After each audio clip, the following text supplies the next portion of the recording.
Okay, so Sigmund Freud, who is the sort of father of modern psychoanalysis, he invented psychoanalysis, and he's a crucial, beginnings of psychology. And I'm sure you guys have taken some psychology classes, and you may know who Freud is.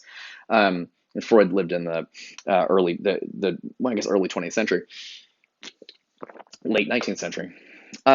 He also wrote a lot about dreams, which is Freud had these theories about human development and human behavior, and some of them they're not really science, but there's like a kind of mythology. But he had these ideas, and they're not true exactly, but they're interesting to think about, and a lot of people know about them and believe in them partly, and it's worth knowing a little bit about what they were for thinking about Blue Velvet. So one of Freud's theories was that, again, this has to do with in his day, but the father put down the rules and the discipline, and the mother did the caretaking and the tender loving, etc. Um, and as a result, Freud believed that all little boys, and again, all of them, he believed that all little boys wanted to kill their fathers and have sex with their mothers. Why? Because they want to get rid of all the rules they have to follow because they hate following the rules and being disciplined, and mommy provides sort of the comfort and care, and sometimes little boys will be like, when I grow up I'm gonna marry mommy, and you have to explain that you can't marry mommy. But he had this idea of sex with the mother was supposed to, like, it's like returning to the womb through the vagina when you were in a baby, inside your mother, and you were perfectly cared for, and amniotic fluid and whatever. um, Freud believed this theory explained a lot about what men do later in life, searching for love, that they're essentially searching for that sort of love of mom, which can never be replaced. Um, he had, and he also, and again, it's like psychic stuff. It's not literal. It's just like something happening in your unconscious brain that you don't even know about. He had another theory, um, that little boys noticed that little girls didn't have penises, and then instead they had a slit which bleeds after puberty with menstruation. And so that little boys developed a theory that, and they sort of hear these things confusedly, and they developed that he said that little boys developed a theory that, like, little girls used to have penises, but those penises got cut off because they got in trouble. Wedding, boys, and somebody's parents in Freud's day would threaten boys with chopping off their penises for, erections, which are sinful, and peeing the bed and whatever. And so the idea that boys had this idea that girls maybe used to have penises, but they were cut off, and then they become worried their own penises are going to get cut off. Freud says that this theory explains a lot of the shitty and terrible things men think and fear about women. He has another theory that children learning about sex for the first time, and he has an idea that maybe a lot of little boys will learn about sex from seeing their parents have sex and not fully understanding what's going on there. He calls it the primal scene, and it's this idea that the knowledge of children don't understand what sex is. And so, but they see it at too young an age. Maybe they wander in the room because, I don't know. They get in the room when the parents are having sex. Again, these are weird. These are theories. He thought this applied to all human beings everywhere, and that's probably a bit much. But those were the theories. And again, this theory would explain the way people behave later in life about blah blah blah blah blah. So that's some of Freud's psychology theory. All three of those pop up in that one scene in Blue Velvet. Isabella Rossellini has Kyle MacLachlan take all of his clothes off, and then she kneels next to him with a giant knife in her hand, like she's going to cut his dick off. Um, uh, yeah, the sort of castration fear.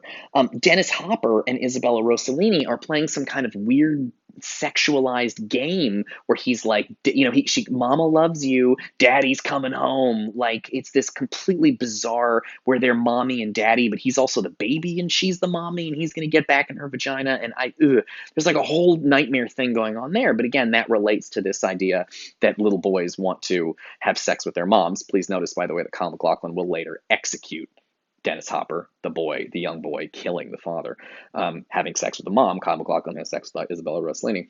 And the third thing, which is really the most interesting one, is this idea that small children may see their parents having sex but not fully understand what's happening. How would a prepubescent child understand parents having sex? There's going to be heavy breathing. There's going to be muffled noises. There's going to be, is daddy hurting mommy or is mommy enjoying this? That's the scene from Blue Velvet. The heavy breathing, Dennis Hopper's got a mask. The muffled sounds, Mommy's got blue velvet in her mouth. Um, it's a way. And again, it's like so that what's happening, what Kyle MacLachlan sees through the slats in the door, is just like when he saw his dad and didn't, just like a child sees their dad get hurt and then go to the hospital with all these confusing machines. If a child sees their parents having sex, they're going to be like, what's going on? They're going to try to make sense of it. Maybe daddy's breathing gas. Maybe mommy has cloth stuffed into her mouth when it's actually just normal sexual activity. But that's how the child can't make sense of that. That's a little bit like what's happening to Kyle MacLachlan. It's like a dream version of how a child would process or understand something very complicated. And that's a big thing that lends that scene a lot of its craziness, is that it feels like what a child looking at something and trying to explain it to you later. Um, that's why the movie's not fully realistic. Large parts of it feel like dream, or feel like it's taking place in a psychological effect, in a psychological zone. And that really accounts for a lot of the power of the scene. Dennis Hopper leaves, and Isabel Rossellini and Kyle MacLachlan kind of start having sex. And again, those same kind of ambiguities make things complicated. In Isabella Rossellini's accent, she has a thick Italian accent. She says Don. It's often unclear if she is saying Don, the name of her husband who's been kidnapped by Dennis Hopper, or don't. So she'll say, Don, hit me. Does that mean don't hit me? Or is she calling him Don and asking him as Don to punch her in the face? Like, it's not clear. This is a zone, and Kyle MacLachlan is having a hard time navigating this zone. It becomes very unclear what she's saying. Subtitles clear this up. But they probably shouldn't. It's supposed to remain, I think, a little bit mysterious what exactly is going on, because he's entered into a complex world of adult sexuality where he is being asked to make love with someone, but also that same someone wants to be hit, maybe for sexual pleasure, but also out of, he can't, it's too much. He just can't, it's too much for him to kind of process, but she's encouraging him to hit her. And the fucked up thing is she's encouraging him to be more like Frank. Um, yeah. Um, and then Kyle MacLachlan heads home.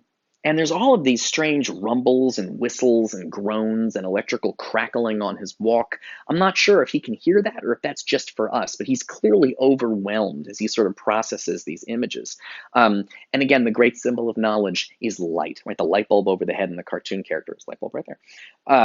Is the symbol for knowledge. There's something similar to that here, where the bright white light lands on Kyle MacLachlan. And then you see him having a dream. He has the light of knowledge. What knowledge has he gotten? Knowledge of adult sexuality that he didn't have before, and that Laura Dern does not have.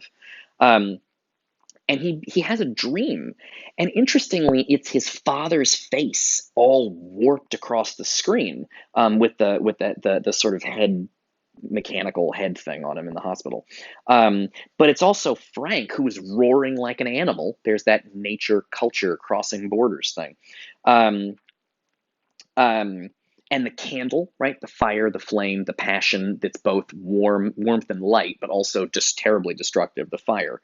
Um, and Isabella Rossellini saying, hit me. And it's all sort of too much for Kyle MacLachlan. It's a lot for him to process, and it's really too much. He says in the movie, there are opportunities in life for experience and knowledge, and that's what he wants. He wants to find out the hidden things. Well, the hidden thing in this movie is the complex world of adult sexuality, which doesn't fit easily or neatly into boxes, and doesn't fully. It's an irrational zone that doesn't make sense all the time. Um, uh, yeah, I mean, I literally just read like a sex advice column where someone was like, "Oh, my wife is a feminist and believes in equality, but in the bedroom she wants to be sort of hit and attacked." And like he was trying to figure this out in a sex advice column. And it's like it's that kind of thing that this movie is discussing. Is this sort of very complex, muddy, secret world that may be going on in a lot of people's houses if you could get in there and see them have sex, as Kyle MacLachlan would probably love to do because he's a voyeur, and as all moviegoers are voyeurs. But he's entered into this world, and of course the fucked up thing to think about is maybe a lot of people's sexuality would surprise you if you found out what it was. All right, I'll see you in the next video.